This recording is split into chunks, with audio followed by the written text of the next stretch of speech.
अस्सलाम वालेकुम। आज हम देखेंगे कि पी वैल्यू किस तरह से कैलकुलेट की जाती है। पी वैल्यू के लिए हमें जो है वो दो तरह से पी वैल्यू हम कैलकुलेट कर सकते हैं आम तौर पे।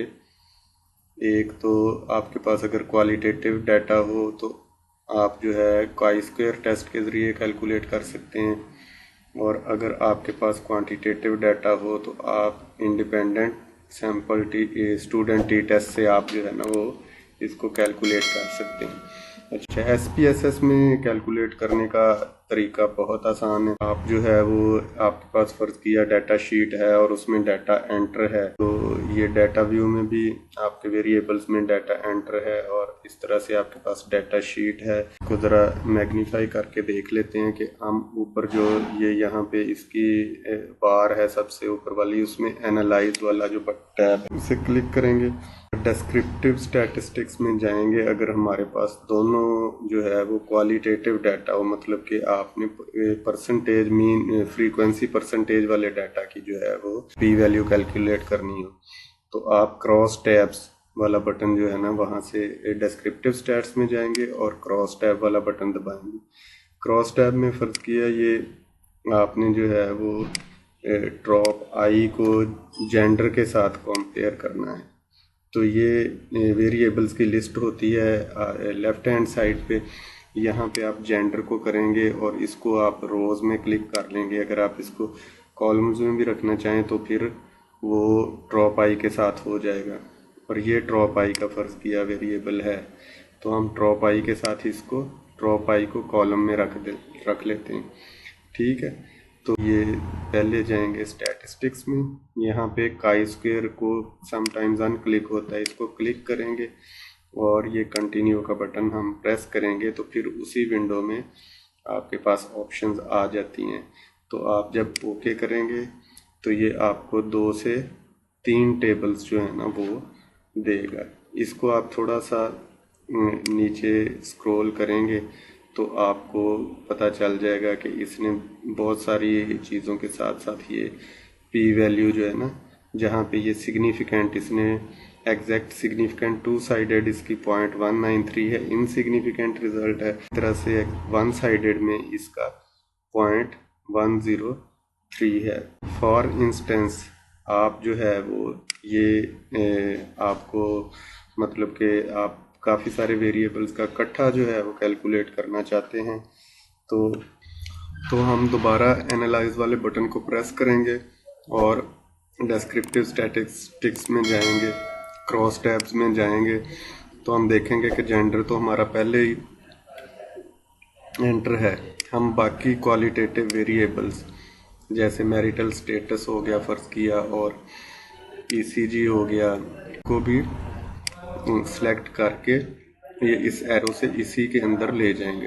रोज़ में हम जो है वो बढ़ा लेंगे और कॉलम में वही ड्रॉप आई रहने देंगे। स्टैटिस्टिक्स में हम देखेंगे कि काई स्क्वायर पहले से ही आपका सिलेक्ट है, तो हम इसको ओके करेंगे तो ये इसने उन तीनों वेरिएबल्स का जो है ना वो हमें अलग-अलग ये करके ड्रॉप आई के साथ कंपेयर करके दे दिया। पहले वाला तो वही है 0.103, इसके साथ अगर मैरिटल स्टेटस का आप देखें तो इसमें जो है वो सिग्निफिकेंट डिफरेंस आप देख सकते हैं कि आया है। एज का जेंडर का जो था वो डिफरेंस इनसिग्निफिकेंट था, ये सिग्निफिकेंट आया है। और इसी तरह से ईसीजी का भी आप देखें अगर तो ड्रॉप आई के साथ जो है वो सिग्निफिकेंट डिफरेंस आया है। इसको ज़रा मैग्नीफाई करके और इसका व्यू कर लेते हैं। ये सिग्निफिकेंट रिजल्ट्स का ये देखें कि जो है ना वो सिग्निफिकेंट रिजल्ट आया, तो पी वैल्यू हमारी होगी लेस देन 0.0001 हम एंड पे लिख सकते हैं। ठीक है, इसी तरह से अब अगर आपके पास क्वांटिटेटिव डाटा है फ़र्ज़ किया, तो तब आपको जो है वो क्या करना होगा।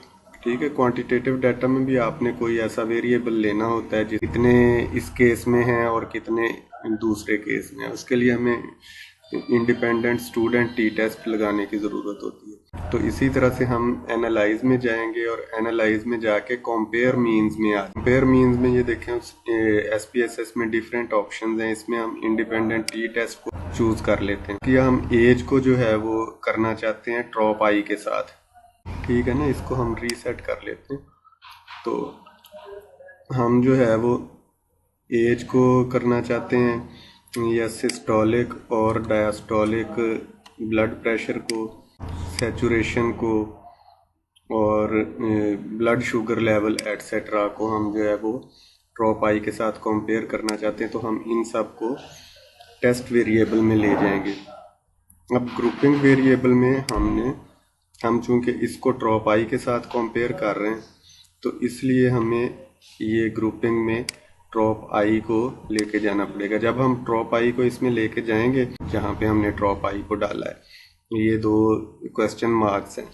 ठीक है ना, हम यहाँ से इसी के नीचे जो डिफाइन ग्रुप्स वाला है इसमें हम ग्रुप 1 को रख लेते हैं 1। हमने पीछे जो फाइल बनाई है उसमें 1 पे नेगेटिव लिखा है और ग्रुप 2 पे पॉजिटिव लिखा है। तो हमने यहाँ पे वो न्यूमेरिकल वैल्यूज देनी है जिनको जो हमने असाइन की हुई हैं। तो 1 नेगेटिव के लिए और 2 पॉजिटिव के लिए। तो अब हम इसको कंटिन्यू करेंगे। तो अब ये इसने हमें ओके की ऑप्शन दी है। ठीक है ना, अब हम इसको ओके करेंगे तो आप देखें कि ये इसने एक पूरा टेबल जो है दे दिया है। पहले इसने मीन्स कैलकुलेट कर लिए हैं, स्टैंडर्ड डेविएशन कैलकुलेट कर लिया। अगर मैग्नीफाई करके हम देखें तो ये इस टेबल को कि ये ग्रुप की स्टैटिस्टिक्स है। नीचे जो इसने एक हमें टेबल दिया है उसमें आप देखें कि इसको भी मैग्नीफाई कर लेते हैं कि उसने जो है ये systolic blood pressure, diastolic, saturation वगैरह को जो है यहाँ पे दिया हुआ है।